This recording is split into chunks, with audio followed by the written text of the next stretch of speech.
close your eyes for 1 second and understand that what you're about to watch is not an origin story about a hero saving New York. It's the clinical file, almost forensic in nature, documenting the birth of an apex predator who learned to hunt on his own turf, disguised as a vigilante. And the worst part is you applauded every second of it. You cheered, you cried, you bought the lie. Because that radioactive spider didn't just give Peter Parker strength, speed, or superhuman reflexes. It rewrote his brain. It drained, drop by drop, whatever human empathy was left in there. And in its place, installed the cold, calculating, absolutely predatory instinct of an arachnid. A creature that doesn't love, doesn't protect. It just waits, watches, and strikes at the exact moment its prey is most vulnerable.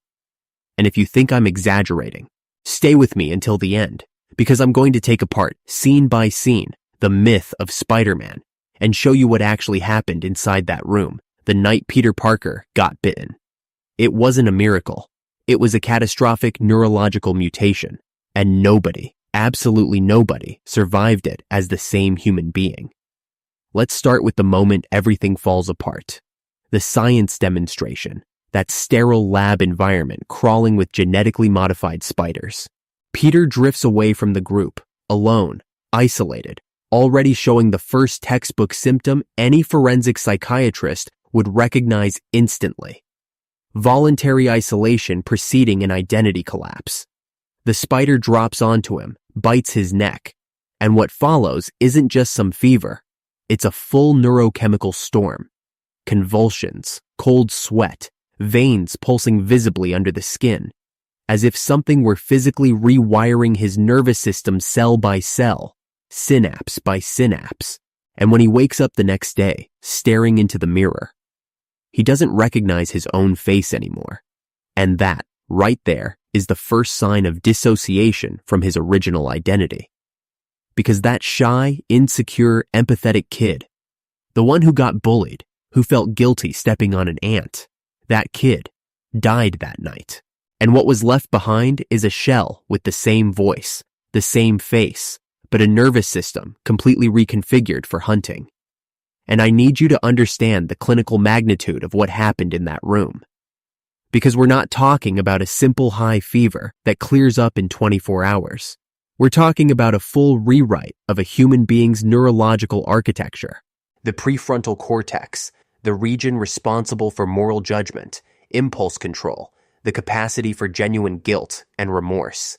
In him, that region started operating under a completely new regime, dominated by a hyper-reactive limbic system, primitive, almost reptilian in its logic. And the worst part is nobody around him noticed. Aunt May thought it was just a bad flu. His teachers wrote it off as teenage moodiness. And while everyone normalized the symptoms, inside that body, something was being born that science still didn't have a name for. Notice the next scene, too, when Peter wakes up without his glasses and suddenly sees everything with impossible clarity. The movie wants you to celebrate this as a metaphor for self-discovery, a kid finally seeing the world clearly for the first time. But I need you to look past the pretty metaphor.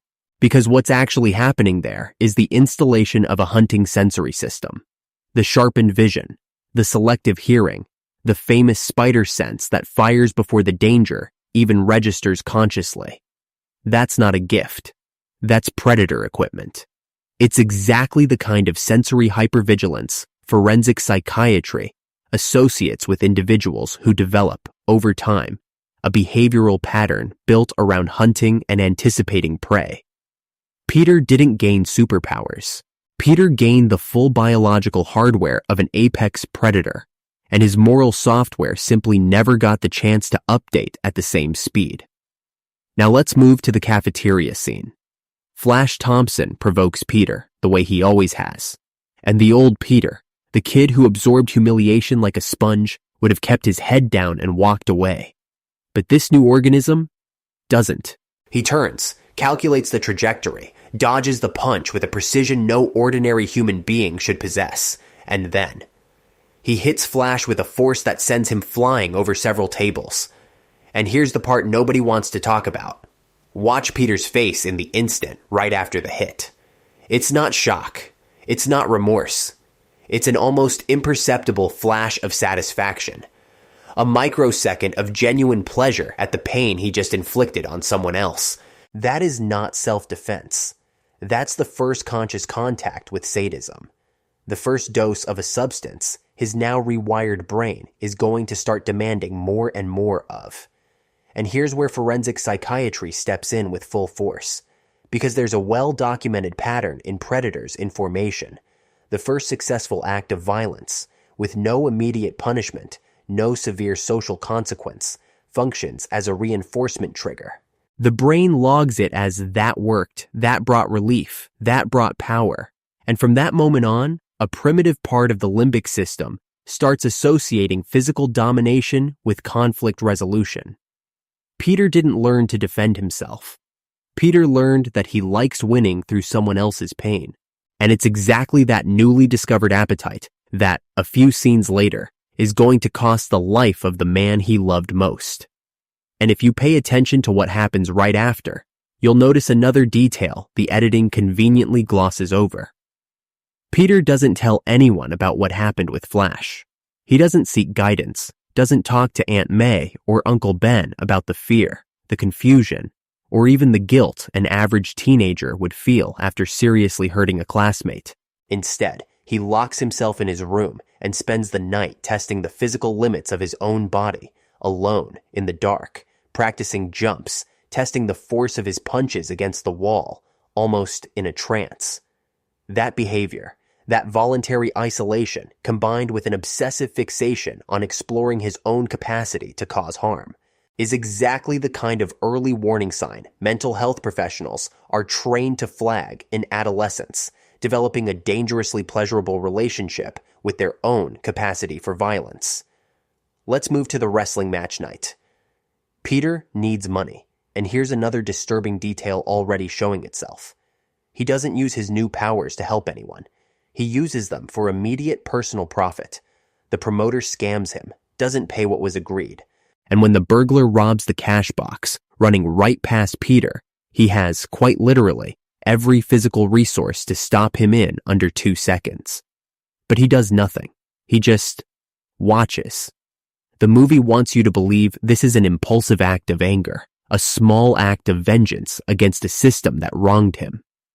But I need you to look past that, because deep, deep inside that new predatory nervous system, there was a silent calculation, almost invisible even to Peter himself. He knew, some part of him already knew, that letting that chaos happen, letting that criminal run free, would set off a chain of consequences that would liberate him from something that had been suffocating him for months. And that thing suffocating him had a name, Uncle Ben.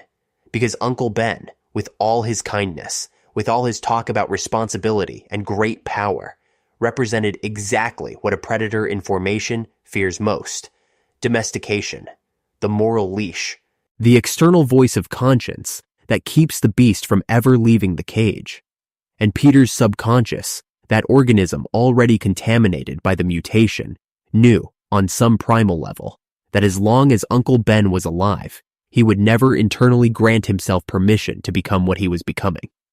So when the burglar he let escape breaks into his own home and kills Uncle Ben, I need you to pause and really sit with the weight of that.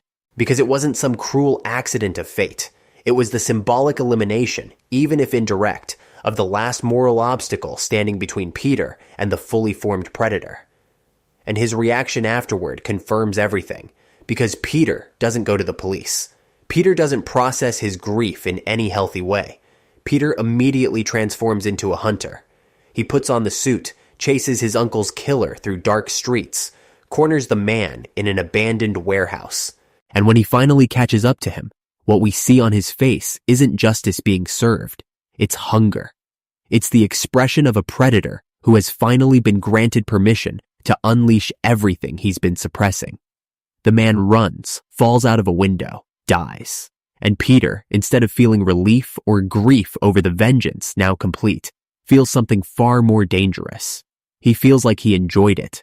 He feels that moment, that hunt, that instant of absolute power over another human being's life was the moment he felt most alive since the spider bite. And that's exactly where the dark savior complex is born, once and for all, the one that's going to steer every decision he makes for the rest of the movie. Because a clinical savior complex isn't about helping others out of genuine altruism.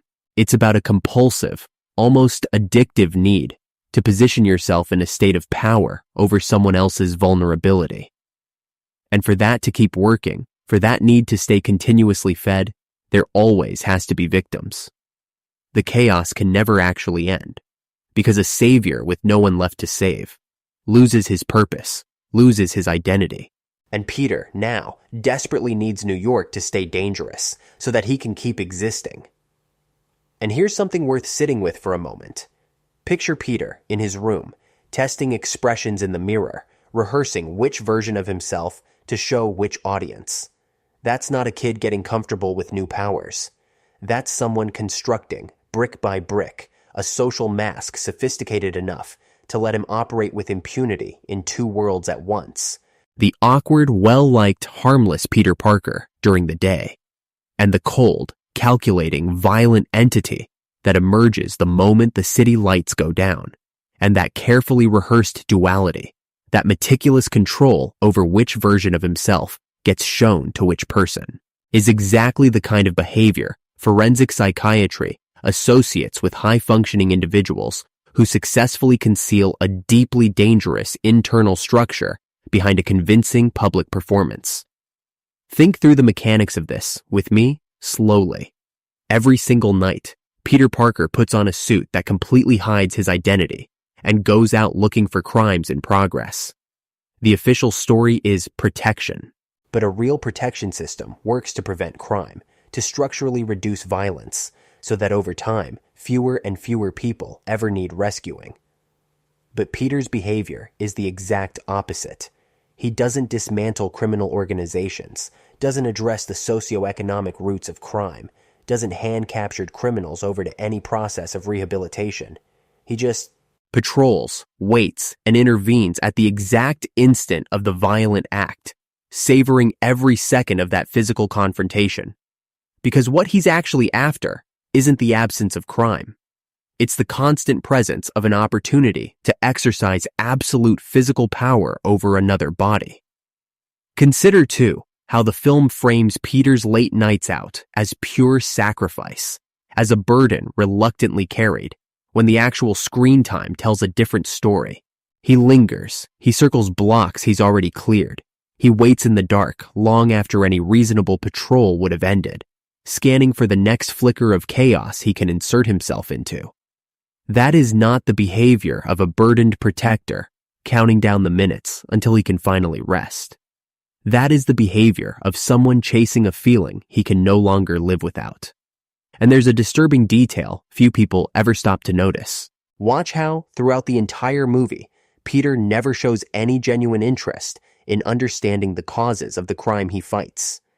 He never questions inequality, never questions institutional failure, never questions anything at all about the system that produces these criminals over and over.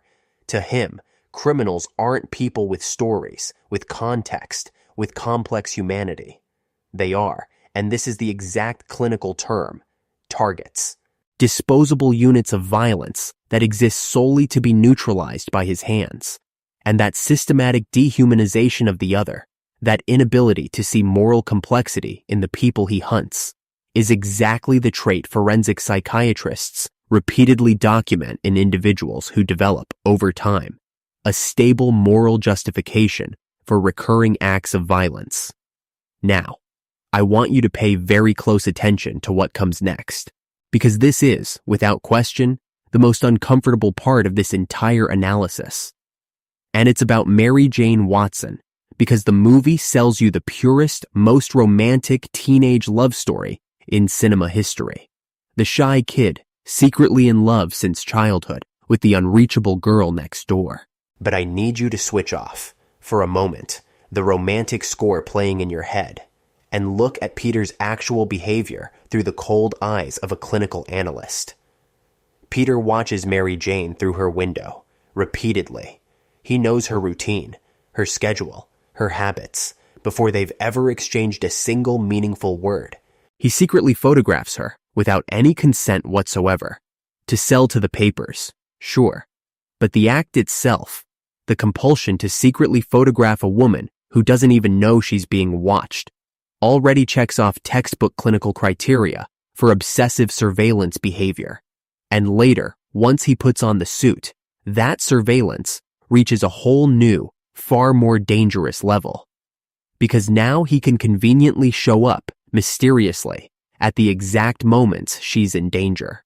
In dark alleys, on empty streets, and between you and me, have you ever stopped to count how many of those dangers she faces throughout the movie line up exactly with the moments the Green Goblin, born from the same universe of chaos Peter now inhabits, decides to target her specifically? That pattern has a name in clinical psychology: trauma bonding. It's the psychological mechanism through which a victim develops intense, almost devotional attachment to someone who alternates between representing danger and representing rescue. The more Mary Jane gets placed in risk situations, directly or indirectly tied to the universe Peter now inhabits, the more emotionally attached she becomes to the masked man who always shows up just in time to save her. And notice, he never reveals himself to her. He keeps the mystery, the distance, absolute control over the narrative. Because a self-respecting predator never hands over full control of a relationship. He doses out intimacy, doses out danger, doses out rescue, like a conductor orchestrating fear and gratitude. And before we go on, I want you to hold on to one very specific image in your mind. Peter, hidden in the rooftop shadows, watching the lit window of Mary Jane's bedroom night after night, without her ever knowing she's being watched. Because that image, stripped down to its bare essence, without the heroic score, without the flattering cinematography, is the exact definition of systematic stalking. And it's precisely the hero aesthetic, the cape, the mask, the noble speech embedded in every gesture that stops audiences from ever calling this behavior what it actually is. And there's an even darker layer to this that I need to unpack with you, slowly, because it's easy to miss on a first watch. Think about how many times, throughout the story, Mary Jane ends up directly in the Green Goblin's path. Not once, not twice, repeatedly. She becomes the exact convergence point between the chaos Norman Osborn generates and Spider-Man's conveniently timed presence. The movie sells this as dramatic coincidence, the cruel fate of a helpless leading lady. But when you view it through the lens of behavioral pattern analysis, an uncomfortable question emerges. Why is it always her? Out of millions of people in New York, why does chaos find Mary Jane Watson with a statistically implausible frequency? And I need to be absolutely clear about what I am and am not claiming here. I'm not saying Peter consciously orchestrates the Green Goblin's attacks, but forensic psychiatry extensively documents how individuals with a compulsive need for validation through rescue develop, unconsciously, a hyper-focused radar aimed specifically at the one person who feeds that need the most. Peter doesn't need to plan the danger. He just needs to always be orbiting Mary Jane's life, so that any fragment of chaos that gets anywhere near her gets immediately captured by him and turned into yet another opportunity for rescue. His world doesn't revolve around protecting all of New York. It revolves, with surgical, obsessive precision, around keeping one single woman in a permanent cycle of danger and salvation. If you've ever noticed that the worst intentions tend to hide behind heroic behavior, don't be the next prey caught in the web. Protect your own clarity by hitting that like button right now, subscribing to Fractured Plot, and telling me in the comments if you've ever mistaken obsession for love. Because that confusion is exactly the most powerful weapon an emotional predator has in his arsenal. Let's keep going, because the peak of this manipulation happens in the iconic upside-down kiss in the rain. One of the most celebrated images in pop cinema, romanticized endlessly in memes and parodies ever since. But look at that scene with clinical eyes. A masked man, his identity completely concealed, approaches a woman alone, in a dark alley at night and kisses her without her knowing absolutely anything about who he actually is, with zero informed consent regarding the identity behind that mask. That isn't romance. That's the perfect, almost textbook manifestation of brutal power asymmetry. He knows everything about her. She knows absolutely nothing about him. And that informational imbalance is, historically, the exact fertile ground where predatory behavior grows unrecognized as such. And the most disturbing part is that Peter deliberately sabotages any chance Mary Jane has of building a healthy, independent emotional life apart from him. Watch how he pulls away emotionally every single time she tries to get close to Peter Parker, the civilian, but never pulls away completely enough for her to actually give up on him. It's the classic cycle of intermittent reinforcement, a psychological mechanism documented without exaggeration in manuals about manipulation in abusive relationships. He keeps her in a permanent state of hope and frustration because a victim who's never certain what she'll get next, affection or distance, becomes far more dependent than a victim who receives consistency. Now we arrive at the true dark heart of this entire analysis. Norman Osborn, the Green Goblin. Because the traditional script insists on selling you the comfortable narrative that Norman is a tragic victim, a brilliant scientist corrupted by an experimental serum that created a second, violent, involuntary personality entirely outside his control. But I need to ask you an uncomfortable question. What if the serum didn't create anything new inside Norman Osborn at all? What if the serum simply removed the filter? Because even before the lab explosion, what do we actually see of Norman Osborn? A man obsessed with power, willing to sacrifice his own employees in unauthorized military tests, willing to manipulate and threaten his own corporate board, willing to put profit and control above any human life. That isn't the profile of a kind man waiting to be corrupted. That's the textbook profile of malignant narcissism already fully installed, simply waiting for the right opportunity, the right chemical trigger to express itself without the constraints of social appearance. Notice, too, Norman's relationship with his own son, Harry, long before any serum ever enters the picture. The calculated coldness, the barely concealed contempt for any sign of emotional weakness, the almost pathological inability to offer genuine affective validation. Those aren't symptoms of exposure to an experimental compound. Those are deeply entrenched personality traits, the kind that form over decades, typically shaped by a childhood marked by severe emotional neglect or by equally narcissistic parental models. The Goblin serum didn't plant a new seed. It simply, violently and irreversibly, stripped away the thin coat of social varnish that had kept that seed from blooming in public. And that brings us to a fundamental concept in forensic psychiatry that needs to be crystal clear here: the difference between creating a pathology and revealing a pre-existing one, a serum, a drug, a physical trauma, in the vast majority of documented cases, rarely builds an entirely new personality structure from scratch. What they do, overwhelmingly, is disable the containment mechanisms that were keeping that structure within socially acceptable limits. It's like removing the brakes from a car that was already, the whole time, parked on a downhill slope. The car didn't gain a new nature. It just stopped being prevented from expressing the nature it always had. And here's the most disturbing symmetry in this entire story. The same psychological structure that transformed Peter Parker is present, almost mirrored, in Norman Osborn. Both underwent a neurochemical shift that removed inhibitory brakes. Both developed, from that removal, an amplified, darker version of a trait that already existed latent inside them. In Norman, the grandiose narcissism chasing absolute control over his empire. In Peter, the repressed desire for power, for recognition, for revenge against a world that had always humiliated him.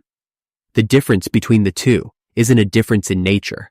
It's purely a difference in social disguise. Norman wears a villain's mask because society had nothing left to offer worth pretending for. Peter wears a hero's mask because that particular narrative still earns him adoration, gratitude, and above all, unrestricted access to the vulnerability of the very people he claims to protect. And when the final battle happens, when Norman finally dies impaled by his own glider, I need you to watch with full clinical attention what happens on Peter's face right after. He cries. He tells Harry he's sorry, that his father was a great man. But those tears, they aren't genuine grief. They're the physical manifestation of overwhelming, almost euphoric relief, disguised as socially acceptable sadness. Because Norman Osborn was, without a doubt, the only human being in all of New York capable of recognizing Peter for what he had truly become, a predator disguised as a savior. And with Norman dead, that threat of exposure disappears forever. What Peter is actually crying over is the silent, definitive victory over the one rival capable of unmasking him. The alpha of the territory has been eliminated, and now all of New York belongs, without any possible contest, to a single predator dressed up as a hero. And before we get to how the movie ends, there's one last point that needs dissecting, maybe the most uncomfortable one of all. The line that became the most celebrated motto of the entire franchise. With great power comes great responsibility. Words attributed to Uncle Ben, repeated like a sacred mantra by generations of fans. But I want you to hear that line again, right now, after everything we've analyzed here, because a line about responsibility, spoken by a man who would be murdered shortly after, transforms in the mind of a predator in formation into something entirely different from what it appears to be. For a mind already contaminated by the mutation, already running on the cold logic of the hunt, that line doesn't function as an ethical boundary. It functions as a license, because if power demands responsibility, and if he alone possesses that power, then he alone gets to decide, with no oversight from anyone, no trial, no jury, who deserves to live and who deserves to be hunted in the dark. Notice how, throughout the entire narrative, we never once see Peter answering to any legitimate authority. The police chase him, the newspaper smears him, and he simply ignores both, because in his eyes, no human institution holds real authority over his decisions. This isn't civic heroism. This is the classic psychological structure of the self-appointed vigilante, someone who internalizes his dead mentor's words not as moral guidance, but as a blank check to operate entirely outside any system of accountability. And there's something deeply disturbing in how the entire city, throughout the movie, gradually accepts and celebrates this arrangement. Because it's not just Peter who's sick here, in the metaphorical sense of this analysis. It's an entire society that, terrified by chaos, by crime, by a crushing sense of helplessness in the face of urban violence, willingly hands over its own sense of safety to a masked vigilante, no name, no face, no accountability whatsoever. And that maybe is the quietest horror in this entire story. It's not just about what the spider did to Peter Parker. It's about what an entire city is willing to ignore, romanticize, and applaud as long as someone, anyone, promises to do the dirty work. It doesn't have the courage to face itself. And that's how the movie ends, with Peter looking at Mary Jane, consciously choosing to push her away, under the noble disguise of protecting her. But we already know now what that distance actually means. It isn't sacrifice. It's control. It's the deliberate maintenance of the mystery, the hunger, the emotional dependency he spent the entire movie carefully cultivating in her. Because a successful predator never fully lets go of his prey. He just keeps her close enough, always waiting, always vulnerable, always ready for the next rescue that only he can offer. And one more thing I need you to think about before we close this file. Consider how the whole franchise treats the phrase Uncle Ben leaves behind as an unquestionable moral compass, repeated with total reverence, never once interrogated by the narrative itself. But morality that goes unquestioned, that never gets tested against consequence, is exactly the kind of morality a predator learns to weaponize. Because it lets him act, believing himself righteous, while never having to sit with the discomfort of asking whether righteousness was ever really the goal to begin with. Hit that like button if this theory permanently changed the way you watch your childhood hero. Lock in that subscribe and turn on notifications before you too get cornered by someone who swears they only want to save you. Because the most disturbing truth of all, the one nobody wants to admit while cheering in movie theaters, is this. We didn't watch The Birth of a Hero in 2002. We watched, in real time, the clinical documentation of how a predator learns to use the language of heroism so he never has to be questioned again. And the question that lingers, the one I'm leaving echoing in your mind as you close this video, is this. How many heroes in your own life have you never had the courage to look at with the same clinical eyes we just used here? Before you go, carry one last thought with you beyond this screen, because the structure we broke down today, this architecture of trauma, isolation, moral permission, and continuous victimization, it doesn't only exist in fictional universes with radioactive spiders and flying gliders. It exists quietly, in real relationships, in real authority figures, in real people who learned, far too early, that protecting someone can be an extraordinarily effective mask for controlling someone. The true horror of Spider-Man was never the spider itself. It was how easily an entire society, and you, and me, will applaud any figure who shows up wearing the right speech, as long as the outcome superficially looks like it's on the side of good. So think about that the next time someone swears, eyes shining, that they only want to save you, because the most dangerous mask was never the red and blue fabric. It was always the confident smile of someone who insists again and again that you need them to survive.